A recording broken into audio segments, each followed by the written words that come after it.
एकदा गोटे समय थिला भरतंक माँ कैकेयी महाराजा दशरथंक ठारू दुईटी वर मागिबार थिला। ए कथाटी उभय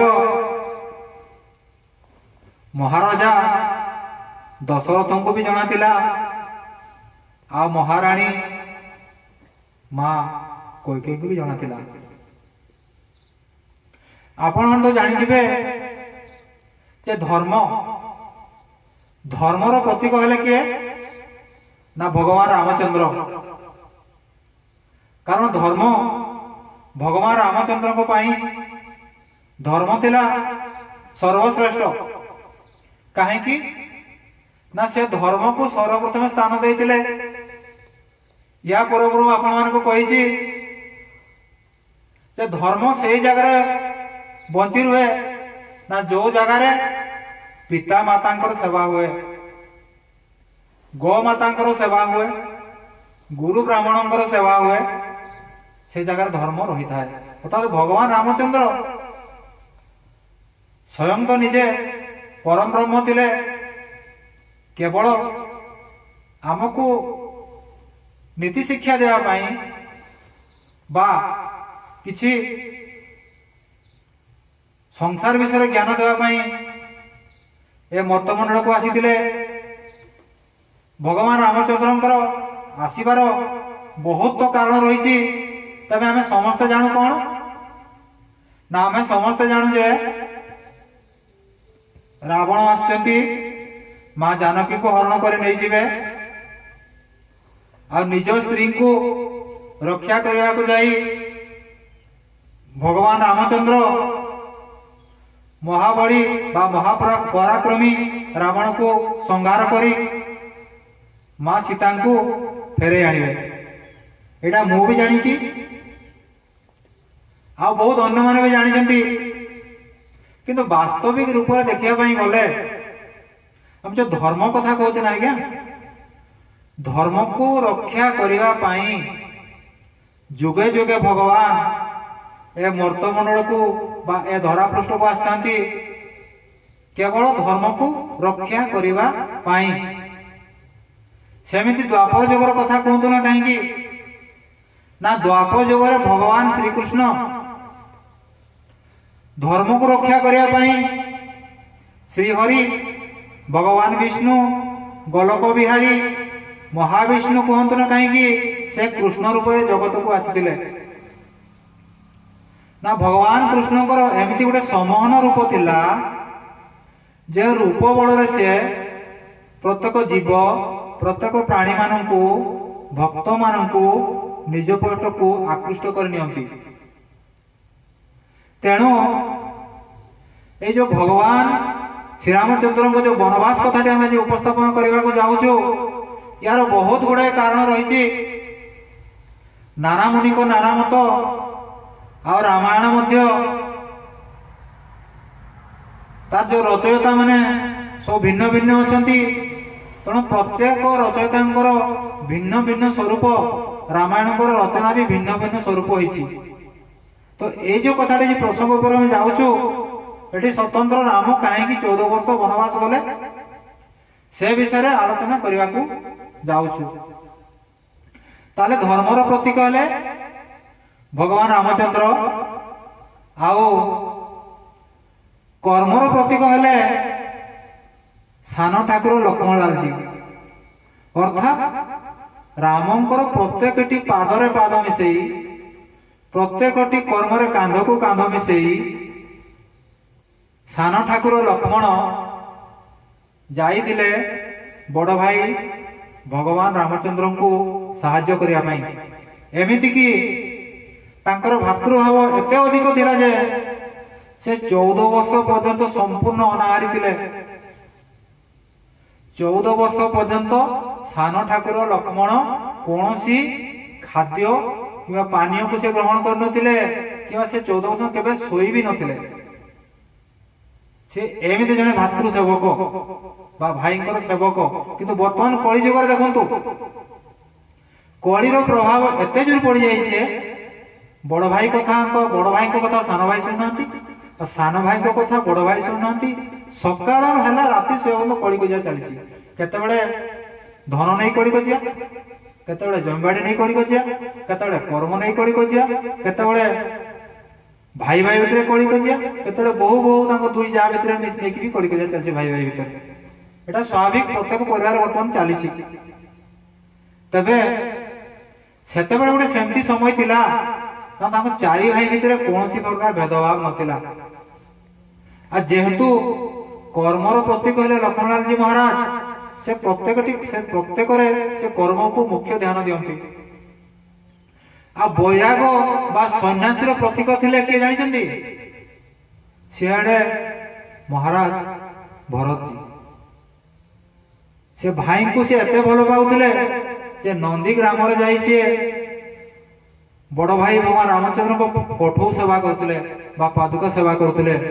ସେ ଗାତ ଖୋଳି ଭୂଇଁରେ ଶୋଉଥିଲେ, କୌଣସି କନ୍ଥା କମଳ ସେ ଘୋଡୁ ନଥିଲେ। କହିଲେ ଭାଇଙ୍କର କୋଠକୁ ସିଏ ଚୌକି ଉପରେ ରଖି ସେ ଧୂପ ଦୀପ ଦେଇ ଦୈନନ୍ଦିନ ପୂଜା ଆରାଧନା କରୁଥିଲେ ଏବଂ ସେ ତଳେ ଗାତ ଖୋଳିକି ଶୋଉଥିଲେ। ସେ ତାଙ୍କର ଏମିତି ତ୍ୟାଗ ଥିଲା, ଏମିତି ବୈରାଗ ଥିଲା, ଏମିତି ଗୋଟେ ତାଙ୍କର ଭକ୍ତୃଭାବ ଥିଲା। ଆଉ ଛୋଟ ଭାଇ ହେଲେ ଶତ୍ରୁଘ୍ନ। ସିଏ ଅଯୋଧ୍ୟାର ସମସ୍ତ କଥା ବୁଝୁଥିଲେ। ସେଟା ଅର୍ଥର ପ୍ରତୀକ। ସେ ସମସ୍ତ ପ୍ରଜାଙ୍କର ସୁଖ ଦୁଃଖ, ମା ମାନଙ୍କର ସେବା ଆରାଧନା କରୁଥିଲେ, ରାଜ୍ୟ କଥା ବୁଝୁଥିଲେ। ସାନ ଭାଇ ଶତ୍ରୁଘ୍ନ, ତାଙ୍କର ଶତ୍ରୁ ବୋଲି କେହି ନଥିଲେ, ତେଣୁ ସେ ଶତ୍ରୁଘ୍ନ ଥିଲେ। ତେଣୁ ଯୋଉ ଭଗବାନ ରାମଚନ୍ଦ୍ରଙ୍କର 14 ବର୍ଷ ଯୋଉ ବନବାସ କଥା ବହୁତ ସୁନ୍ଦର ଲାଗେ, ଜୀବନକୁ ଆନନ୍ଦ ଦିଏ, ଜୀବନକୁ ଖୁସି ଦିଏ। ସେ କଥା ଶୁଣିଲେ ଜୀବନଟା ସତେ ଯେମିତି ଧନ୍ୟ ଧନ୍ୟ ହେଇଯାଏ। ବୋଲେ ସିୟାବ ରାମଚନ୍ଦ୍ର କି ଜୟ। ତାର ସେ କଥାଟି କଣ? କାଲି ସକାଳ ହେଲେ, ଆସନ୍ତା କାଲି ସକାଳ ହେଲେ ଅର୍ଥାତ୍ ରାତି ପାଇଲେ ଯୋଉ କାଲି ସକାଳ ହବ, ସେତେବେଳେ କଣ ହବ ନା ଭଗବାନ ରାମଚନ୍ଦ୍ର ଅଯୋଧ୍ୟାର ରାଜା ହେବେ। ଏଇ କଥାଟି ସମସ୍ତଙ୍କୁ ଖୁସି ଲାଗୁଥାଏ। ରାମଙ୍କ ପିତା ଦଶରଥ ମହାରାଜ ଖୁସି ଲାଗୁଥାଏ। ତାଙ୍କ 3 ରାଣୀ, ସେ କୌଶଲ୍ୟା କଥା କୁହନ୍ତୁ, କୈକେୟୀ କଥା କୁହନ୍ତୁ, ଆଉ ଦେବୀ ସୁମିତ୍ରା କଥା କୁହନ୍ତୁ, ସମସ୍ତେ ଖୁସିରେ ଫାଟି ପଡୁଥାନ୍ତି ଯେ କାଲି ସକାଳ ହେଲେ ଭଗବାନ ରାମଚନ୍ଦ୍ର ଅଯୋଧ୍ୟା ରାଜସିଂହାସନ ଗ୍ରହଣ କରିବେ। ପିତା ଦଶରଥ ମହାରାଜ ସେ ଅବସର ନେବେ, ସେଠି ଶାନ୍ତିରେ ଜୀବନ ଯାପନ କଟେଇବେ। ସମସ୍ତଙ୍କର ଖୁସି। ଏମିତି ରାତି ହେଇ ଚାଲିଛି। ରାତି ଠିକ 12ଟା ପାଖାପାଖିରେ ଭଗବାନ ରାମଚନ୍ଦ୍ର କଣ କଲେ, ଯୋଉ ରୁମରେ ବା ଯୋଉ କୋଠରୀରେ ଯୋଉ ନିବାସରେ ମା କୈକେୟୀ ଶୋଇଥିଲେ, ସେ ପାଖରେ ଯାଇ ପହଞ୍ଚିଗଲେ। କହିଲେ ମା ମା ମା, 3 ଥର ଡାକ ଦେଲେ। ମା ତ ଶୋଇନାହାନ୍ତି, ତାଙ୍କ ଆଖିରେ ଖୁସି ହିଁ ଖୁସି ରହିଛି। ସେ ଭାବୁଛନ୍ତି ସକାଳଟା ଟିକେ ଜଲ୍ଦି ହେଇଯାଆନ୍ତା କି, ଟିକେ ଜଲ୍ଦି ହେଇଗଲେ ମୋ ପୁଅ ରାମ ରାଜସିଂହାସନ ଗ୍ରହଣ କରିବେ। ସବୁଠୁ ଖୁସି ତ ମୁଁ ନି ହେବି, କାହିଁକି? ସେ କୌଶଲ୍ୟାଙ୍କର ପୁତ୍ର ହେଲେ ବି ସବୁଠୁ ବେଶୀ ରାମ ମତେ ଭଲ ପାଏ, ତ ମୁଁ ରାମକୁ ସବୁଠୁ ବେଶୀ ଭଲ ପାଏ। ଏଇଠି ଗୋଟିଏ କଥା ମନେ ପକାନ୍ତୁ,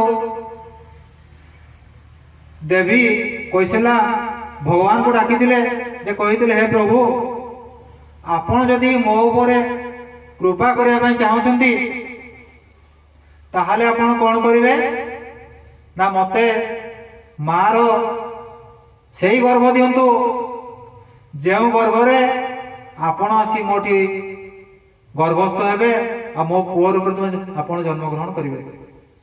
ଭଗବାନ ତଥାସ୍ତୁ କହିଦେଇଥିଲେ। ଫଳସ୍ୱରୂପ ମା କୌଶଲ୍ୟାଙ୍କର ଗର୍ଭରେ ଭଗବାନ ରାମଚନ୍ଦ୍ର ଜାତ ହେଲେ। ସେ ଯୋଉ ବର ମାଗିଥିଲେ ସେଇ ବର ସେ ପାଇଗଲେ, ସେ ମାର ସାର୍ଥକତା ପାଇଗଲେ। କିନ୍ତୁ ମା କୈକେୟୀ से कौन करथिले ना से महाबाहु जगन्नाथ जगन्नाथ विष्णु से यही वर मागिथिले, हे प्रभु जदि आपणकर मो उपरे एते कृपा अछि, एते मते आशीर्वाद देबा चाहउछंती, ताले मते गोटे ही वर प्रदान करंतु। ना से वरटी होची ना मु तुमार भक्त होइक रहिबी, अर्थात प्रभु एबे आपण मोर, मु आपणकर सेवक होइक रहिबी। भगवान तथास्तु कहि देथिले, हाथ टेकी देथिले। फलस्वरूप माँ कैकेयी भगवान को भक्त होइतिले ना केमती भक्त होइतिले सेटा बर्तमान मु कहबाक जाउछि। जेतेबेले माँ माँ माँ तीन थर डाक छाड़िछंती, माँ को द्वार निकटरे देवी कैकेयी संगे संगे कवाट खोली देले। राम भीतर को पशि गले, माँ को पाद धरी प्रणिपात गले। कोई कोई कहले, अरे राम तू कौन सोई ना हो, तते कौन निद आसु ना हो? संगे संगे भगवान रामचंद्र प्रश्न कले, अच्छा माँ तुम्हें कहीं सोई ना हो? मु तो सोई नहीं तो तुम्हें कहीं सोई ना हो? संगे संगे माँ राम को कुंडे पकेले, आलिंगन कर पकेले। बाबू राम तू काली सकाळे राजसिंहासन बसिबु ना, से रूपटी देखिले मते भारी खुशी लागिबो। आ सेटा को ही भाई भाई मु सोईची केमती जल्दी टे शीघ्र सकाळे जाता, मो पो रामंकर राजाभिषेक होता, सबुठु बेसी मो खुशी होते राम। राम टिके हसी देले, कहले माँ विधिर विधान कितु किछि माँ अलगा अछि माँ। संगे संगे कैकेयी चिंतार पड़ी गले, कहले अरे विधिर विधान कौन? विधिर विधान? अरे विधिर विधान तो लेखा है, तू कहले अयोध्या राम तू राज सिंहासन ग्रहण करिबो। आहरी गोटे कौन? किंतु विधिर विधान तो किछि अलगा रही माँ। अरे अरे विधिर विधान कौन? अरे विधिर विधान तो लेखा है जे मो पो रामचंद्र काली सकाळे राजसिंहासन राज अभिषेक हबो। कहले नाई माँ मु किछि तुमको आज कहया पई आछि, तुमे मोर कामटी कर दो माँ। माँ कैकेयी विस्मित हो गले, आश्चर्य हो गले। से कहले ए कौन कथा? अरे राज सिंहासन तू बसिबू, तू खुशी हेबू, तोटू बेसी खुशी मु हेबी, कहीं ना मु तोर माँ। भगवान रामचंद्र कहले माँ तुम मो कथा टिके शुण, मु किछि कहया को आछि ना कौन ना कथाटी ध्यान देकी शुण। से कथाटी होउछि कौन? माँ मु किछि लीला करबा को संसार को आसीछि। लीला कौन? से लीला कौन लीला करबा को आछे संसार को? कहले माँ तू जहा को पो राम बोली कहूचु, मु प्रकृति राम नुहे ना कौन? मु हले नारायण। এই কথাতে ভগবান রামচন্দ্র কইলে মু ভগবান অটে, নারায়ণ অটে, বিষ্ণু অটে। মা আশ্চর্য হয়ে গলে, কইলে কেমিতি? তু পুরা মোটি জন্ম হইছু, মো পরিবার জন্ম হইছু, তু কেমিতি ভগবান হয়ে গলু? তোতে মু কেমিতি জানিবে তু ভগবান বলি কি? तू भगवान बोले किसी को तुम प्रमाण दे, तेबे सेना मु जानिबे तू भगवान बोली कि। रामचंद्र कहले ताले माँ तुम मोर रूप देखा चाहूच? कहले हाँ मु तो रूप देखा चाहूँगी, तू केमिति भगवान मते देखे। संगे संगे भगवान रामचंद्र कौन चतुर्भुज आई गले, से विष्णु स्वरूप धारण कले। सत्य शांति दया क्षमार रूप देखागला। शंख चक्र गदा पद्म धरी से छिड़ा हेले। माँ आश्चर्य हो गले, कहले हरे राम तो मु एतिकी बुकुटे छुआ बोली भाविकी तो काखई कोले बड़ करी, तू स्वयं से नारायण मो कोल को आसो। कहले माँ एक कथा तुम्हें क्या कहब नहीं, गोटे कथा मन रख माँ, मनुष्य माने ଯାହା କାମ କରନ୍ତି, ମଣିଷ ମାନେ କାୟା ମନ ବାକ୍ୟରେ ଯାହା କାମ କହନ୍ତି ବା ଯାହା କାମ କରନ୍ତି ତାକୁ କାର୍ଯ୍ୟ ବୋଲି କୁହାଯାଏ। ଆଉ ମୁନି ଋଷି ଯୋଗୀ ତପୀ ସାଧୁ ସନ୍ନ୍ୟାସୀ ମାନେ ଯେଉଁ କର୍ମ କରନ୍ତି ତାକୁ କ୍ରିୟା ଯୋଗ ବୋଲି ବା କ୍ରିୟା ବୋଲି କୁହାଯାଏ। ଆଉ ଦେବତା ମାନେ ଯେଉଁ କର୍ମ କରନ୍ତି ତାହାକୁ ଲୀଳା ବୋଲି କୁହାଯାଏ। ଅର୍ଥାତ୍ ମୁଁ ଲୀଳା କରିବାକୁ ଆସିଛି। ନା କାହିଁକି ନା ସତ୍ୟ ଯୁଗରୁ ମୁଁ ବହୁତ ଜଣକୁ ବହୁତ କଥା ଦେଇଛି ଯେ ମୁଁ ତ୍ରେତୟା ଯୁଗରେ ମର୍ତ୍ତମଣ୍ଡଳକୁ ଭଗବାନ ରାମ ରୂପରେ ଆସିବି।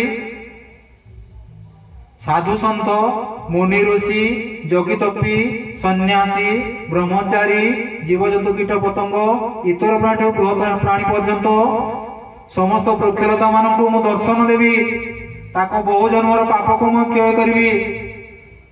ଅହଲ୍ୟା ପଥର ସେଠି ପଡି ରହିଛି, ସେ ମୋ ପଥକୁ ଜଗିକି ଆସିଛି କେତେବେଳେ ଭଗବାନ ରାମଚନ୍ଦ୍ର ଆସିବେ ତାଙ୍କର ପାଦ ମୋ ଉପରେ ପଡିବ ଏବଂ ମୁଁ ସାପ ମୁକ୍ତ ହେବି। ସିଆଡେ କୈବର୍ତ୍ତ ଜଗିଛି ଯେ ମୋ ପଦ ସେବା କରି ନୌକାରେ ସେ ନଦୀ ଆରପଟକୁ ପାର କରିବେ ଏବଂ ମୋ ପଦ ସେବା କରି ସେ ମୁକ୍ତି ଲାଭ କରିବେ। ସେପଟେ ମହାପରାକ୍ରମୀ ରାବଣର ଭାଇ ବିଭୀଷଣ ମତେ ଜଗିଛନ୍ତି ଯେ ରାମଙ୍କୁ ଦର୍ଶନ କରି ନିଜର ସମସ୍ତ ଅଭିଳାଷ ଇଚ୍ଛାକୁ ପୂର୍ଣ୍ଣ କରିବେ। ଏପଟେ ମୋର ପରମ ସେବକ ଶ୍ରୀ ହନୁମାନଜୀ ସଙ୍କଟ ମୋଚନ ଅଛନ୍ତି ଯେ ଜଗତକୁ ରାମ ନାମ ପ୍ରଚାର କରିବେ, ପ୍ରେମ ପ୍ରଚାର କରିବେ, ଶାନ୍ତି ପ୍ରଚାର କରିବେ। ସମସ୍ତ ଇଏ ହଉଛି ଲୀଳା। ମତେ ଲୀଳା କରିବାକୁ ଆସିଛି ମା, ମତେ ଲୀଳା କରିବାର ମତେ ବଞ୍ଚିତ କରନ୍ତୁ ନାହିଁ।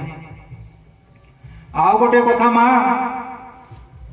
ତୁମେ ମନେ ରଖ, ମୁଁ ଜନ୍ମ ହେବା ପୂର୍ବରୁ ତୁମେ ମତେ ହିଁ ବର ଭିକ୍ଷା କରିଥିଲ। ନାରାୟଣ ମୁଁ ଥିଲି ନା କହିଥିଲ ଯେ ହେ ପ୍ରଭୁ, ଯଦି ଆପଣ ମୋ ଉପରେ ସନ୍ତୁଷ୍ଟ ଅଛନ୍ତି ତାହେଲେ ଆପଣ ମତେ ଏତିକି କୃପା କରନ୍ତୁ, ଏତିକି ଅନୁଗ୍ରହ କରନ୍ତୁ ଯେ ମୁଁ ତୁମର ସବୁଦିନ ଭକ୍ତ ହେଇକି ରହିବି।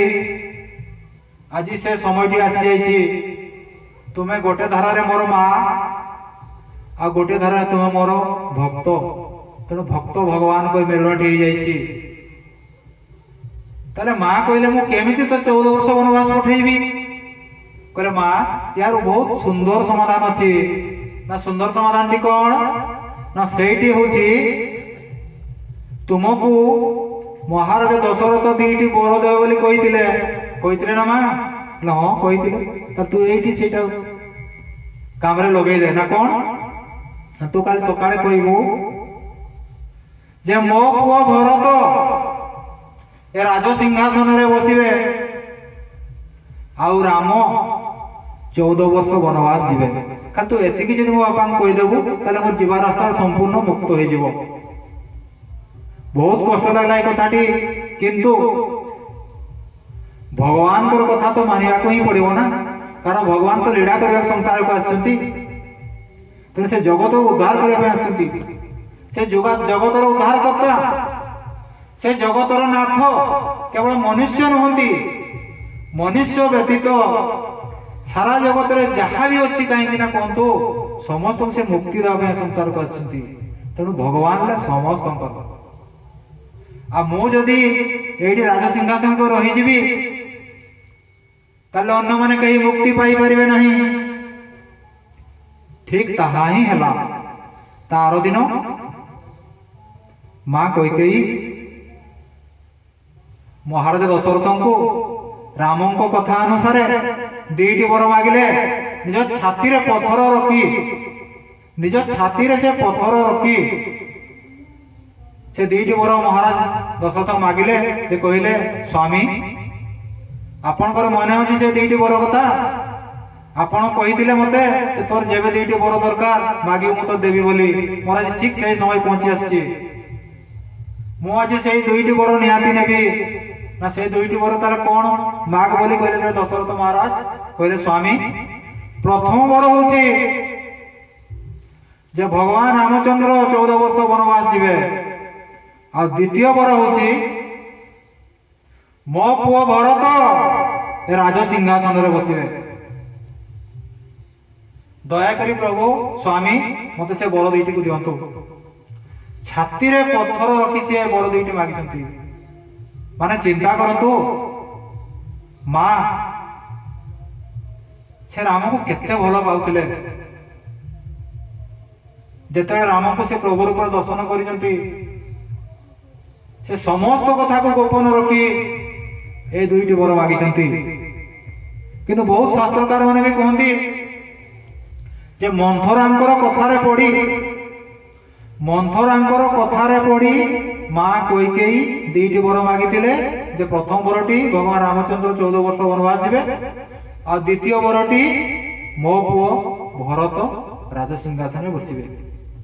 ତେଣୁ ଦେଖନ୍ତୁ, ଭକ୍ତ ଆଉ ଭଗବାନଙ୍କର ମିଳନ କେତେ ସୁଖମୟ, କେତେ ଆନନ୍ଦମୟ, କେତେ ଖୁସି ପ୍ରଦାନ କରୁଛି, ମନୁଷ୍ୟକୁ ମୁକ୍ତିର ମାର୍ଗ ପ୍ରଦାନ କରୁଛି। ତେଣୁ ହରି, ସେଥିପାଇଁ କୁହାଯାଏ ଯେ ହରି ଅନନ୍ତ, ହରି କଥା ଅନନ୍ତ। ଅର୍ଥାତ୍ ହରି ଯେମିତି ଅନନ୍ତ, ତାର କଥା ବି ସେମିତି ଅନନ୍ତ। ତାଙ୍କ ଗୁଣ କଥାକୁ ଯେତେ ଗାଇଲେ ବି ସରେ ନାହିଁ। ପ୍ରଭୁଙ୍କ ନାମକୁ ଯେତେ ନେଲେ ସେତେ ମିଠା ଲାଗେ, ତାର କୌଣସି ଆଦି ଅନ୍ତ ନାହିଁ। ଯେମିତିକା ଏ ଆକାଶଟି ଆପଣମାନେ ଦେଖୁଛନ୍ତି, ନାଇଁ ଆକାଶଟି କୋଉଠୁ ଆରମ୍ଭ ହେଇଛି ଆଉ କୋଉଠି ଶେଷ ହେଇଛି ଏକଥା କାହାକୁ ଜଣା ନାହିଁ।